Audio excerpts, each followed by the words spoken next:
दोस्तों अंधविश्वास एक ऐसी चीज होता है जो औरत अंधविश्वास के चक्कर में आ जाती है, जो व्यक्ति अंधविश्वास के चक्कर में आ जाता है तो अंधविश्वास के चक्कर में आने के बाद उसका पूरा जीवन ही बर्बाद हो जाता है।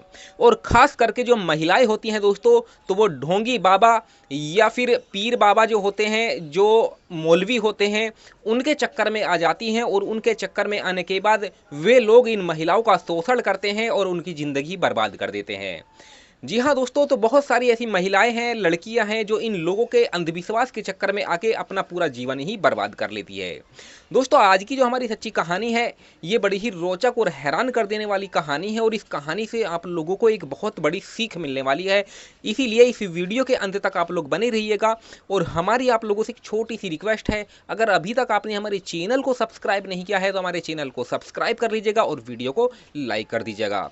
और ये वीडियो जितने भी मेरे भाई लोग फेसबुक पर देख रहे हैं, तो मेरी आप लोगों से हाथ जोड़कर यही रिक्वेस्ट है कि ज़्यादा से ज़्यादा आप मेरे फेसबुक पेज को फॉलो ज़रूर कीजिए, क्योंकि आप लोग वीडियो देखते हैं, कमेंट करते हैं, लाइक करते हैं, लेकिन फॉलो नहीं करते हैं। तो ज़्यादा से ज़्यादा मेरी आप लोगों से यही रिक्वेस्ट है कि आप लोग एक फॉलो ज़रूर कर देना, क्योंकि आपके एक फॉलो करने से मेरा मनोबल बढ़ता है।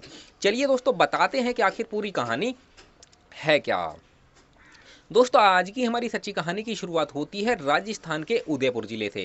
और इसी जिले के अंतर्गत दोस्तों एक गांव आता है सराड़ा गांव। और इसी गांव में एक ममता नाम की महिला रहा करती थी। जी हाँ दोस्तों, ममता की अगर हम बात करें तो कई साल पहले ममता विधवा हो चुकी थी, यानी कि जवानी में ही वो विधवा हो चुकी थी। इसके परिवार में इसकी सास होती है जिसका नाम गायत्री देवी होता है, और इसका एक 4 साल का बेटा होता है जिसका नाम अंकुर होता है। दोस्तों ममता देखने सुनने में बेहद ही खूबसूरत थी। गांव के लोग अक्सर इस पर नज़र रखा करते थे, लेकिन जो ममता का चरित्र था वो बिल्कुल साफ सुथरा चरित्र माना जाता था। जी हाँ दोस्तों, ममता काफ़ी गरीब थी, इसकी सास तो कुछ करती ही नहीं थी, इसीलिए ममता पशुओं को पालकर अपने परिवार का पालन पोषण कर रही थी। ममता के पति के जाने के बाद दोस्तों ममता को अपने पति के जाने का बहुत गहरा सदमा लगा था, और वो बीमार हो जाती है और बीमारी की वजह से उसे दौरे पड़ने लगते हैं। जब ममता को दौरे पड़ते थे तो वो 3-4 घंटे तक बेहोश रहती थी।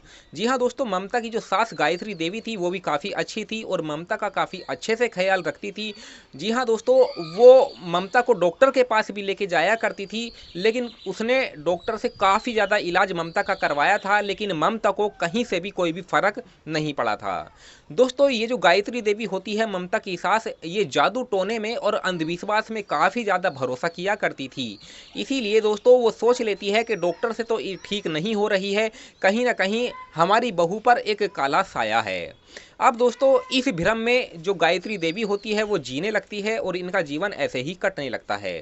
दोस्तों इनके परिवार के पास ही, यानी कि इनके घर के पास ही एक दिव्या नाम की महिला रहा करती थी, जिसका चाल चलन गांव में बिल्कुल भी ठीक नहीं था।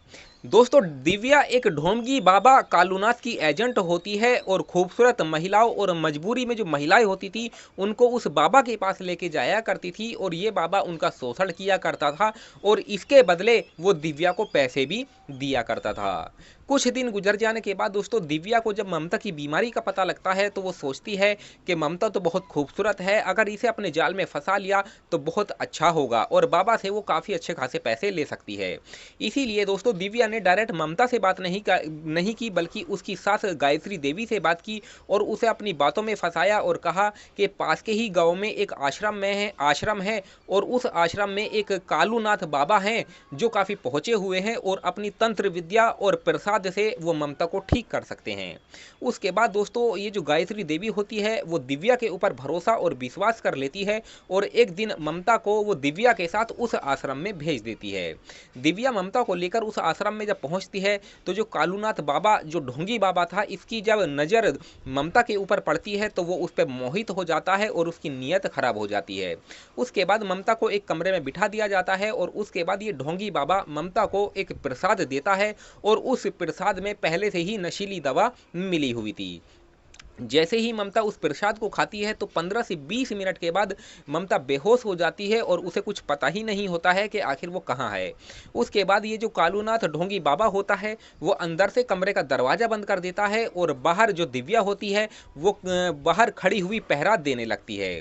उसके बाद नशे की हालत में ममता के साथ ये ढोंगी बाबा उसका फायदा उठाता है और उसके साथ अपने अनैतिक रिश्ते बना लेता है। 2-3 घंटे के बाद जब ममता को होश आता है तो उसे ऐसा लग रहा था कि उसने उसके साथ किसी ने कुछ ना कुछ तो गलत किया है। जी हाँ दोस्तों, ममता अपने पैरों पर भी अच्छे से खड़ी नहीं हो पा रही थी और उसे अपने आप में थकान महसूस हो रही थी। बहुत ज़्यादा उसका जो शरीर था वो अकड़ रहा था। उसके बाद ममता दिव्या से पूछती है कि उसके साथ क्या हुआ है। दोस्तों, दिव्या उसको समझाती है कि तुझे दौरा पड़ा था और जो बाबा हैं वो तेरा इलाज कर रहे थे, तंत्र विद्या से तेरा इलाज कर रहे थे, तुझे प्रसाद भी खिलाया था, तू दौरे में थी। बाबा बहुत पहुँचे हुए हैं और जल्द ही तेरी समस्या को दूर कर देंगे। उसके बाद बाबा भी ममता को विश्वास दिलाता है कि वो कोई गलत काम नहीं कर रहे थे, बल्कि वो तुम्हारी परेशानी को दूर कर रहे थे और एक तंत्र विद्या का खेल वो कर रहे थे, जिस वजह से तुम जल्दी ही ठीक हो जाओगी। उसके बाद ममता को बाबा और दिव्या की बात पर विश्वास हो जाता है और उसके बाद वो घर आ जाती है। उसके बाद दिव्या हर रोज ममता को उसी बाबा के आश्रम में लेके जाया करती थी, जहां पर ये बाबा ममता को नशीला प्रसाद खिलाकर उसके शोषण किया करता था और उसके साथ गलत काम किया करता था। अब ये सब करते करते तकरीबन 3 महीने का समय गुजर जाता है। दोस्तों, एक दिन ममता अपने घर का काम कर रही थी, अचानक उसको चक्कर आ जाता है और वो गिर जाती है। उसके बाद दोस्तों, इसकी जो सास गायत्री देवी होती है वो उसे नज़दीकी हॉस्पिटल लेकर चली जाती है और उसका जब चेकअप कराती है और चेकअप से जब रिपोर्ट निकल के आती है तो उसमें साफ साफ लिखा हुआ था कि ममता 1 महीने की गर्भवती है। दोस्तों, ममता की सास गायत्री देवी को जब इसके बारे में पता लगता है कि ये तो विधवा है, इसका पति तो कई साल पहले मर चुका है, आखिर ये गर्भवती कैसे हो सकती है। जब वो इसके बारे में जानती है तो उसके पैरों के तले जमीन खिसक जाती है और हैरान हो जाती है और ये सोचने लगती है कि ये कैसे हो सकता है। उसके बाद वो ममता को गाली देने लगती है और चरित्रहीन होने का उसके ऊपर इल्जाम लगाती है। दोस्तों, ममता को भी ये समझ नहीं आ रहा था कि आखिर जब उसका पति नहीं है तो वो गर्भवती कैसे हो सकती है, ये कैसे मुमकिन है। तभी ममता को ध्यान आता है कि दिव्या उस बाबा के पास लेकर जाती है। जब बाबा उसे प्रसाद खुलाता है तो उसे कुछ पता ही नहीं होता है कि आखिर वो कहाँ है और जब उसे होश आता है तो जो उसका शरीर है कहीं ना कहीं टूटा टूटा शरीर होता है, थका थका शरीर होता है। तो ममता को समझ आ जाता है कि इसी ढोंगी बाबा ने उसके साथ कुछ ना कुछ गलत किया है। दोस्तों, गायत्री देवी बदनामी के डर से पुलिस के पास जाना नहीं चाहती थी, लेकिन ममता हिम्मत करती है और तुरंत ही वो नज़दीकी पुलिस स्टेशन पहुंच जाती है। जी हाँ दोस्तों, 15 मार्च 2026 का दिन था जिस दिन ममता उस पुलिस स्टेशन पहुंचती है और वहां के दरोगा मनोज कुमार से अपनी पूरी दास्तां बयां कर देती है। जब दरोगा साहब मनोज कुमार उसकी पूरी जानकारी लेते हैं तो उनको बड़ा गुस्सा आता है और तुरंत ही उस आश्रम पर छापा मारा जाता है और तुरंत उस ढोंगी बाबा कालू नाथ को गिरफ्तार कर लिया जाता है। जब उसे थाने लेकर पहुंच जाते हैं और उस पर जब सख्ती का प्रयोग किया जाता है, जब उस पर उसकी पिटाई की जाती है और उससे पूछताछ की जाती है, तो ये ढोंगी बाबा अपना जुर्म कबूल कर लेता है और कहता है कि हाँ, ममता के साथ उसने बहुत गलत काम किया है और ममता के साथ ही नहीं, वो कई महिलाओं के साथ इस तरह का काम कर चुका है और इसमें वो अकेला गुनहगार नहीं है, बल्कि इसमें दिव्या भी उसका साथ देती थी। हालांकि दिव्या उसकी एजेंट थी और खूबसूरत महिलाओं को वो मेरे पास लाती थी और उसके बदले मैं उसे पैसे भी दिया करता था। दोस्तों, जब पुलिस दिव्या के बारे में जानती है तो तुरंत दिव्या के ऊपर भी एक्शन लिया जाता है और उसे गिरफ्तार किया जाता है और उसे भी थाने लेकर पहुंच जाते हैं। उसके बाद इन दोनों के ऊपर संगीन धाराओं में मुकदमा दर्ज किया जाता है और इन्हें जेल भेज दिया जाता है। हाल फिलहाल में इनके ऊपर केस चल रहा है, आगे चल के इनको क्या सजा होनी थी इसके बारे में तो मैं नहीं कह सकता हूँ, लेकिन आप लोग मुझे बताइए कि ऐसे अपराधियों को क्या सजा होनी चाहिए।